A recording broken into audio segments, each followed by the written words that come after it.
If I were to reduce Nightcrawler and Civil War to their most bare-bones idea, they're both films about people pointing cameras at tragedy. But beneath the surface layer of recording the urban chaos of Los Angeles or the civil unrest of a collapsing United States, there is a much more profound story about the addiction to witnessing extraordinary events firsthand. To the audience, this might seem like a far-fetched, absurd obsession, but in an age where social media gives us instant access to disasters, conflicts, and tragedies from across the world, the addiction to the sensational portrayed in these films feels more relevant than ever. In this video, I'd like to take a closer look at the characters of Nightcrawler and Civil War, and examine how their constant exposure to violence and human suffering gradually changes them. As they become increasingly entangled in documenting these events, the line between observer and participant begins to blur, to the point where the stories they're covering start to dictate their own lives. And as the endings of both movies make it clear, much like any other addiction, it results in their deaths as well. But let's take a step back and look at where these characters start from, because their initial motivations are vastly different from one another. Lou Bloom is a socially awkward man who spends much of his time learning things online and engaging in various hustles to get by, mostly illegal ones. I've seen him described as a sociopath, a psychopath, and just about every other label people use for characters who lack empathy. While there is certainly some truth to those comparisons, I think trying to pin a diagnosis on Lou misses what makes him such an unsettling character. From the very beginning of the movie, when he's being approached by the security guard, Lou takes a composed and friendly stance towards him. I tried to get one of those jobs. I like guarding things. Really? As we'll see in his interactions with other characters, he always tries to present himself as someone relatable to the person he's talking with. What I believe, sir, is that good things come to those who work their asses off, and that people such as yourself who reached the top of the mountain didn't just fall there. He studies people quickly and responds in a way that makes him seem familiar and trustworthy. But beneath this fake empathy, what truly defines Lou is opportunism. The moment something catches his attention, like the guards watching in this case, his thinking immediately shifts into planning mode. He doesn't react impulsively to situations like a sociopath would, but instead evaluates them based on leverage and personal gain, regardless of who gets affected along the way. Lee is the opposite. In the opening protest scene, when Jessie gets hit by one of the rioters, she checks up on her well-being and advises her to be more careful next time. Later, at the hotel reception, her second interaction with Jessie feels much more distant and restrained. It can come across as cold at first, but unlike Lou, whose interactions lack naturalness, this isn't the result of poor social understanding. Lee's awkwardness very likely comes from her knowing the dangers of being a war photographer, even if she doesn't openly dwell on them at first. During the protest scene, we can also infer some parallels between Lee and Lou that highlight their different instincts as observers. When other reporters move closer to the accident scene, Lou steps back and watches without intervening. He only engages in conversation with one of the reporters once the situation has been handled by the specialized personnel. At this point, he seems relatable to us. Most people will keep their distance from whatever is happening, especially when the authorities are already present. Early on, it's still unclear what he thinks, but he's drawn to the scene enough to stop his car and look closer. Whether it's the appeal of being right beside events he normally only sees on the morning news, or the financial gain he recognizes after noticing Joe's gear in the van, he decides to pursue the same job. Lee, on the other hand, starts from a different angle.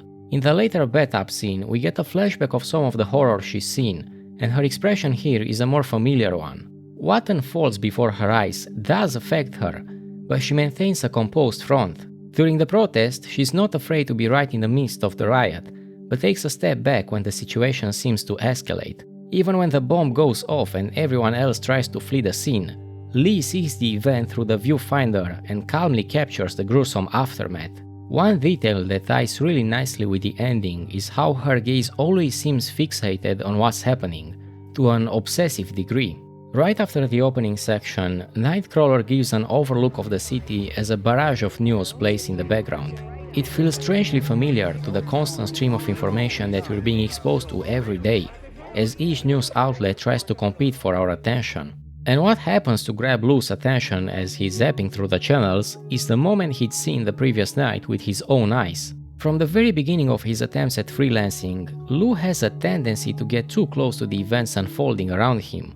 Unlike Lee, who knows when to keep her distance as a war photographer, Lou doesn't care if he starts obstructing the scene itself with his recording process.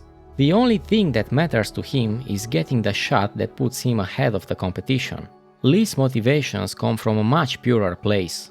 She became a war photographer out of a desire to send a warning back home. The horrors of war and the tragedies born from human conflict are meant to serve as a cautionary tale that prevents even worse outcomes from happening. Yet, as the film makes it clear, good intentions are not enough. Years of exposure gradually desensitize her to what she's witnessing. By the time we reach the gas station scene, she has no qualms about asking one of the captors to pose beside the hanged bodies. Jessie, meanwhile, is horrified by the sight and momentarily forgets why she's there in the first place. This is one of the first moments where the audience realizes that Lee has already traveled much further down the path that Jessie is just beginning to walk. I would also like to draw attention to how Civil War presents its setting. The film reveals the state of the world without ever stopping to explain it directly. Instead, the audience is left to piece things together through snippets of dialogue and environmental details. It's not quite show don't tell, but rather a combination of showing and subtly telling. The Canadian dollar being worth more than the American one, references to the causes of the civil unrest, and even details such as the flag later on all help build the world without resorting to lengthy exposition. At this point, both films begin to reveal how their respective media ecosystems operate.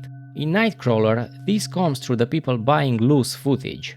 When Nina first asks him if he's a stringer, we're introduced to a profession with roots going back to figures like Ouija, one of the earliest photographers to make a career out of chasing crime scenes in New York City. More importantly, we're given a glimpse into the priorities of television agencies. We should have packages like this every day. People are eating breakfast. And they'll talk about it at work. It becomes clear that the details of what actually happened are often secondary to its shock factor value. This is echoed by a quote from Ouija himself: "Names make news." The same logic is explicitly told to us by Nina, who explains that a crime in a bad neighborhood is rarely newsworthy, while the exact same crime in an affluent area becomes front-page material. What that means is a victim, or victims, preferably well off and white, injured at the hands of the poor or a minority. Even the language reflects this obsession with sensationalism. Just like in real life, news is rarely presented as a simple cause and effect chain, like one event leading to another. Instead, every story is framed through a dramatic lens, filled with provocative headlines, gruesome descriptions, and emotional hooks. The tragedy itself is not enough. Instead, it has to be packaged in a way that stands out from everything else competing for the audience attention. It's a carjacking crime wave. That's the banner. Call the victim's family, get a quote, mic it, and you know what to do. Many of the headlines in the film convey this through loaded and inflammatory language. Fiery accident, horror house, nursing home nightmare, and so on. The goal isn't simply to inform the audience about what happened, but to frame the event in a way that maximizes its emotional impact.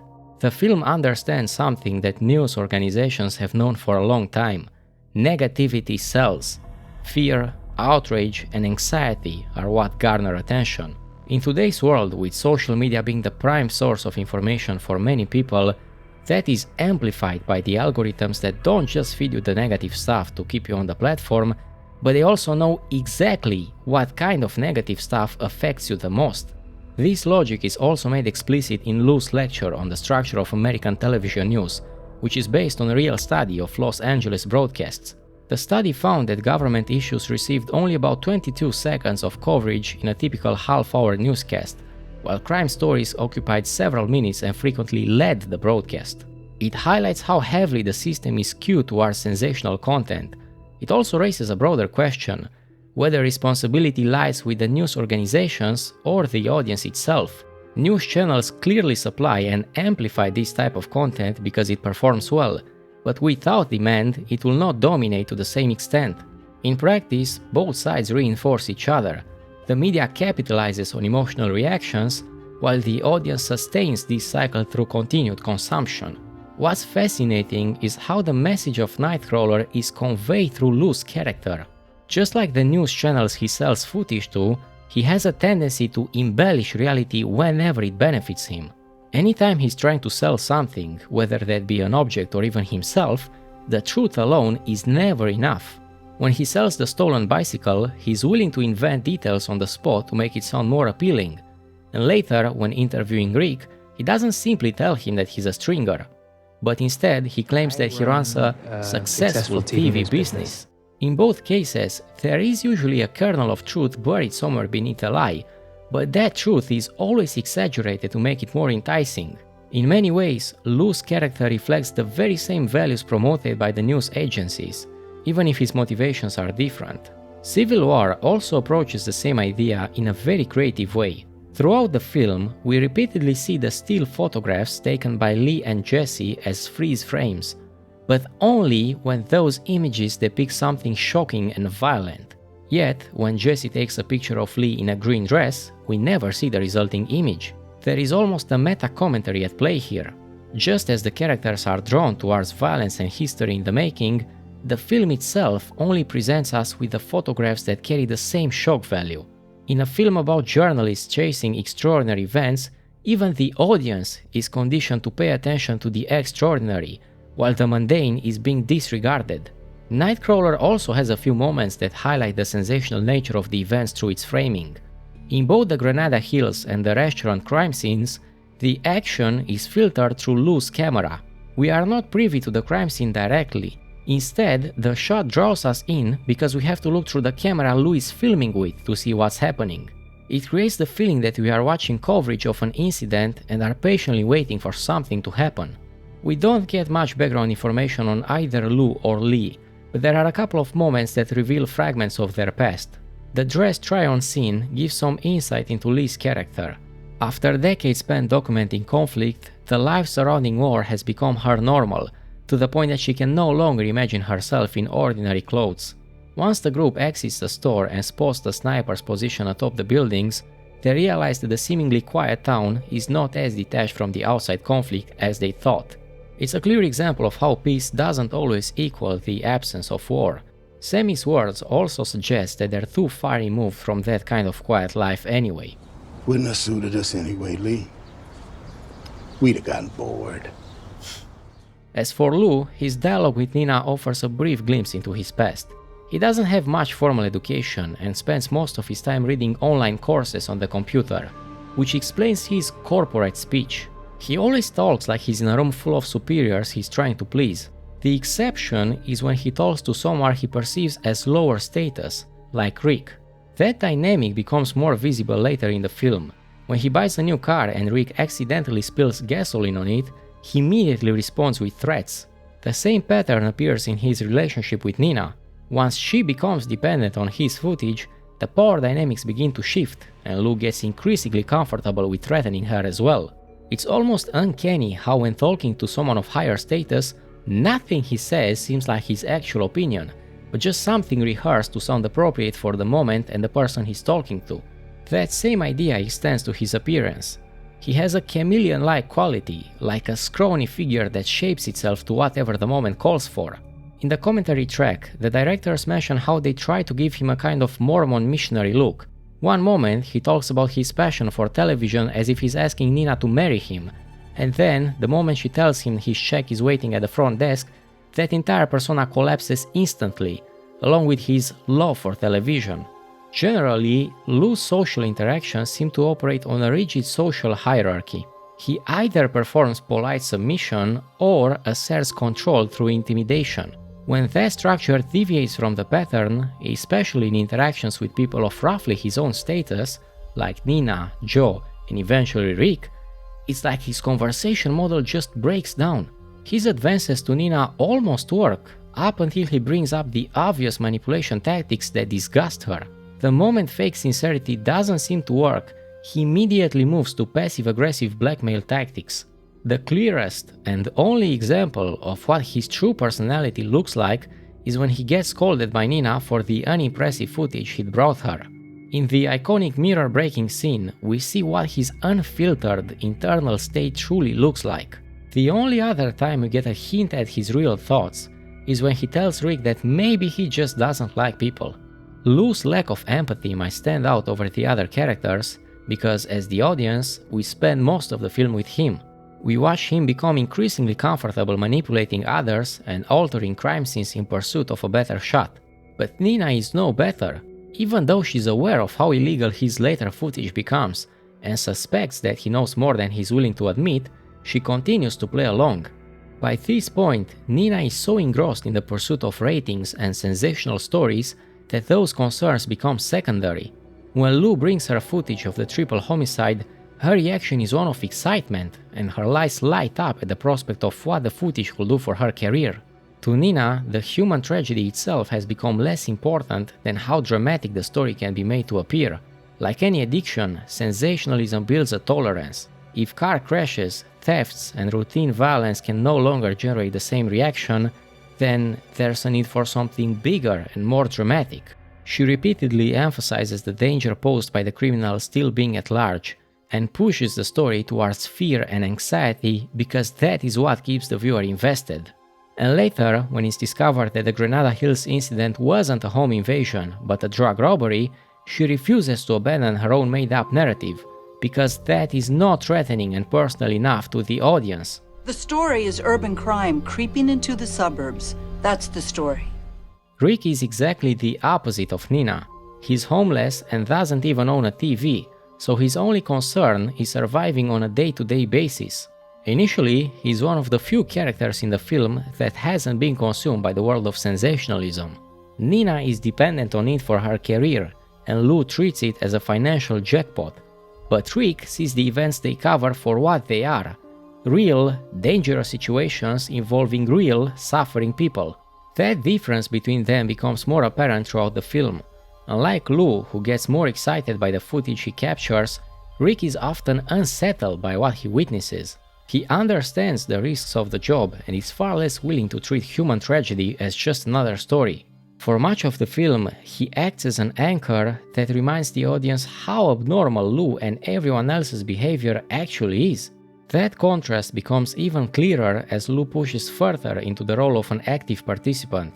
From early on, he's willing to manipulate the scene and alter reality as long as it benefits the shot. He starts small, with minor adjustments like repositioning objects for better framing, but soon after, he's already dragging someone's body into the headlights for better lighting. Here, his expression reflects a mixture of excitement and shock, like he's fascinated by what he's just done. It's one of the rare occasions where we see a genuine reaction from him. He's not driven by fascination in the events themselves in the way someone like Lee or Jesse might be, but by their value. For Lou, everything becomes transactional. Whether it is a stranger or a partner, people are reduced to sales. He talks about the tragedy like he just hit the lottery, and speaks about violent events with the same tone most people will use for a fortunate opportunity. We're professionals. Ease a sale. It's not necessarily that witnessing it makes you violent, but more so that seeing it constantly numbs you down to it. In the Granada Hills opening scene, it gets to the point where even hearing the gunshots draws out nothing more than a slight twitch from him. During one of the early scenes in Civil War, as the group is heading towards DC, Lee asks them to stop at a helicopter crash site. Here, we get a moment that foreshadows both Lee's death, but also the reversal of roles that happens throughout the movie. When Jesse asks her if she'd photograph her death, Lee's answer is straightforward and might present her as antagonistic towards Jesse. What do you think? Regardless of how close someone is to Lee, if the moment is worth a picture, she'll capture it. But as we see throughout the movie, that is not who Lee is at all. During the sniper deadlock scene, there is some nice imagery and symbolism of Lee looking at forget-me-nots. It ties into her death later and likely to the period before the Civil War. Just after that, we see her looking at Jesse through some white clovers, which might symbolize her hope for the younger generation to not get caught up in the rush for sensationalism like she did. The hostage scene is also great because it reveals the reality of war that the adult group members might have forgotten. Just because they can flaunt a press badge does not mean they automatically gain a status of neutrality and the safety that comes with it. In the face of human cruelty, all of that is irrelevant. Lee and Joe's reactions bring us back to reality, and Sammy's death shows us the facade that Lee's been putting on to scare Jesse away. Unfortunately, as the movie progresses, we see the desensitization process happening to Jesse. During the hanging scene, she is petrified to the point where she can barely speak, let alone take a photograph. But as the group becomes exposed to more war casualties, she also grows more comfortable documenting them. Here, it's very clear that the soldiers are going to be executed, yet she picks up her camera to grab that moment. During the sniper deadlock, she moves closer to get a better shot, and after Sammy's death, she mentions how she's never been more scared, but also more alive. The other group members' obsession and lack of fear further feeds into Jesse's desensitization to the horrors of war.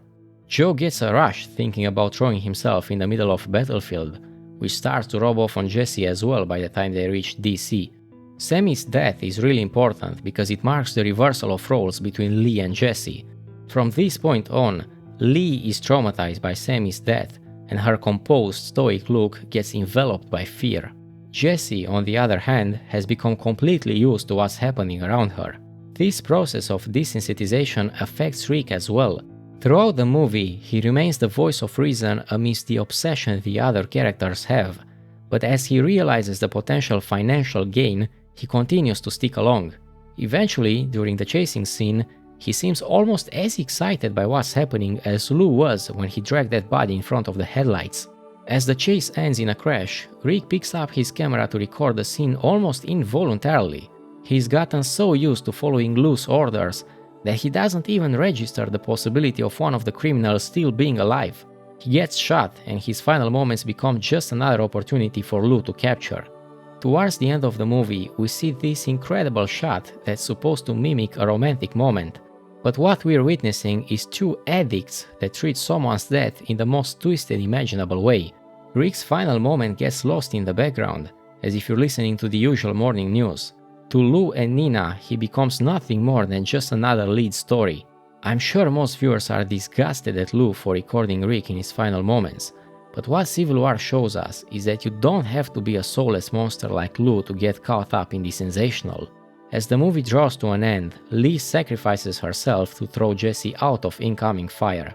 The film begins with Lee's gaze locked onto the viewfinder of her camera, but here it is Jesse who can't look away from it. Earlier, during the helicopter scene, Lee makes it clear that she will capture Jesse's final moment without hesitation, and that idea now comes full circle in a more unsettling way. What's so well done about this scene is that by this point, Jessie has become so engrossed in this type of imagery that she instinctively continues photographing even as Lee is dying in front of her. It takes her a moment to realize what has actually happened. Unlike Lou, this isn't about a lack of empathy. You can be empathetic, sincere, and have the right intentions, and yet you can still become addicted to the sensational. The movie doesn't end with this. Instead, as Joe puts it, no matter how horrific the subject is, every story still needs its quote.